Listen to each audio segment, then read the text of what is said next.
Hi guys, അങ്ങനെ welcome to my YouTube channel Akash Mudras and Masti. പലർക്കും ഇപ്പോഴും സംശയമുണ്ട് എന്താണ് ഈ മുദ്രാസ് ആൻഡ് മസ്തി. ഞാൻ അതിനെ കൊണ്ട് വിചാരിക്കുന്നത് വെച്ചാൽ മുദ്രാസ് കുറച്ച് ഡാൻസിൻ്റെ വീഡിയോസും കുറച്ച് ഡാൻസുമായിട്ട് സംബന്ധപ്പെട്ട് കുറച്ച് കാര്യങ്ങൾ പറയാനും, മസ്തി എന്ന് വിചാരിച്ചാൽ നമ്മൾ ഈ പത്രമായിട്ട് സീരിയൽ നടക്കുന്ന ഓരോരോ തമാശ ഫൺ എലിമെൻറ്റ്സ് കാണിക്കാനാണ്. ഇത് രണ്ടും കൂടെ കലർത്തിയിട്ടാണ് ഞാൻ നോക്കിയപ്പോൾ ആകാശ് മുദ്രാസ് ആൻഡ് മസ്തി അങ്ങനെ ഒരു യൂട്യൂബ് ചാനൽ പേരിട്ടത്. അപ്പം ആരും സബ്സ്ക്രൈബ് ചെയ്യാൻ മറക്കരുത്, എല്ലാവരും സബ്സ്ക്രൈബ് ചെയ്യുക. ഈ കുട്ടികൾക്കൊക്കെ ഇഷ്ടം പോലെ യൂട്യൂബിലെ സബ്സ്ക്രൈബേഴ്സ് ഉണ്ട്. അപ്പം ലച്ചുവിൻ്റെ സബ്സ്ക്രൈബേഴ്സും എന്നെ സബ്സ്ക്രൈബ് ചെയ്യുക.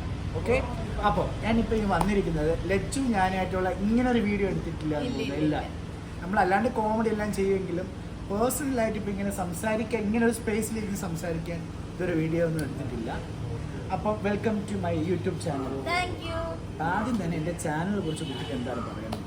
അക്കുവിൻ്റെ ചാനൽ എന്ന് പറഞ്ഞിട്ടുണ്ടെങ്കിൽ പറഞ്ഞ പോലെ തന്നെ ഡാൻസ് ഇഷ്ടപ്പെടുന്ന ആൾക്കാർക്കൊക്കെ ഭയങ്കര യൂസ്ഫുൾ ആയിട്ടുള്ള ചില കുട്ടികൾ എൻ്റെ അടുത്ത് ചോദിക്കാറുണ്ട്, ചേച്ചി ഇതുപോലെ ഡാൻസിൻ്റെ ട്യൂട്ടോറിയൽ എടുക്കുക അങ്ങനെ എങ്ങനെയെന്നൊക്കെ.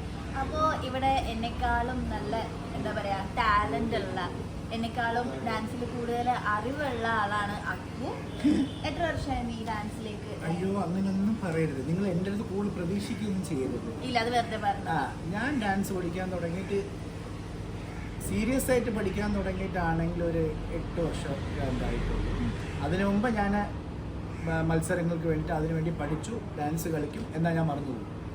എന്നെ സംബന്ധിച്ചുള്ള ഒരു കാര്യം വെച്ചാൽ ഡാൻസ് പഠിച്ച് അത് പെർഫോം ചെയ്തുകൊണ്ടെല്ലാം ഞാൻ ഓർക്കും. അത് എപ്പോൾ നിർത്തി പിന്നെ എനിക്ക് ആ ഡാൻസിൻ്റെ സ്റ്റെപ്സ് ഒന്നും ഓർമ്മ ഉണ്ടാവില്ല. എന്നെ സംബന്ധിച്ച് അപ്പം പഠിച്ച് അപ്പം കളിക്കുക എന്നുള്ള രീതിയിലല്ലാണ്ട് പറ്റില്ല. സോ അങ്ങനെ എന്താ പറയുക, അങ്ങനെ സീരിയസ് ആയിട്ട് 8 വർഷങ്ങളായിട്ടുണ്ട്. ഞാനൊരു ക്വസ്റ്റ്യൻ ചോദിക്കട്ടെ, നിനക്ക് നീ ഇപ്പം എത്ര വർഷമായിട്ട് ആക്ടിങ് ഫീൽഡിലുണ്ട്? ആക്ടിങ് ഫീൽഡ് നോക്കണമെങ്കിൽ ചൈൽഡ് ആർട്ടിസ്റ്റായിട്ട് വന്നു, കുറച്ച് ഒരു 3-4 വർഷം ചെയ്തു. പിന്നെ സീരിയസ് ആയിട്ട് ഇതിൻ്റെ ഒരു പ്രൊഫഷനാക്കി എടുത്തിട്ട് ഇപ്പോൾ 2025 ആകുമ്പോൾ 13 ഇയേഴ്സ്.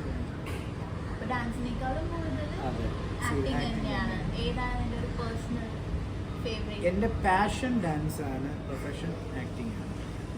കാരണം ഞാൻ രണ്ടും ഒരുപോലെ ഈക്വൽ കൊണ്ടുപോകുന്നു. കാരണം ഞാൻ ഡാൻസ് പഠിച്ചുകൊണ്ട് മാത്രമാണ് എനിക്ക് ആക്ട് ചെയ്യാൻ പറ്റുന്നു എന്ന് ഞാൻ വിശ്വസിക്കുന്ന ഒരാളാണ്.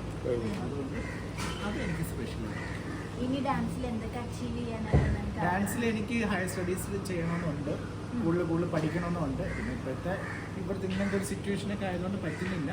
എന്നാലും നല്ലൊരു മെൻറ്ററിൽ നല്ലൊരു ഗുരുവിൻ്റെ അടുത്ത് എനിക്ക് ഡീപ്പായിട്ട് എനിക്ക് കച്ചേരീസ് ചെയ്യാൻ പഠിക്കണമെന്ന് എനിക്കൊരു ഭയങ്കര ആഗ്രഹമുണ്ട്. അറ്റ് ദ ലാസ്റ്റ് നീ മിക്ക വീഡിയോസിലും പറയുന്ന പോലെ നല്ലൊരു ഡാൻസറായിട്ട് അറിയാൻ തന്നെയാണ് എനിക്ക് പറ്റും.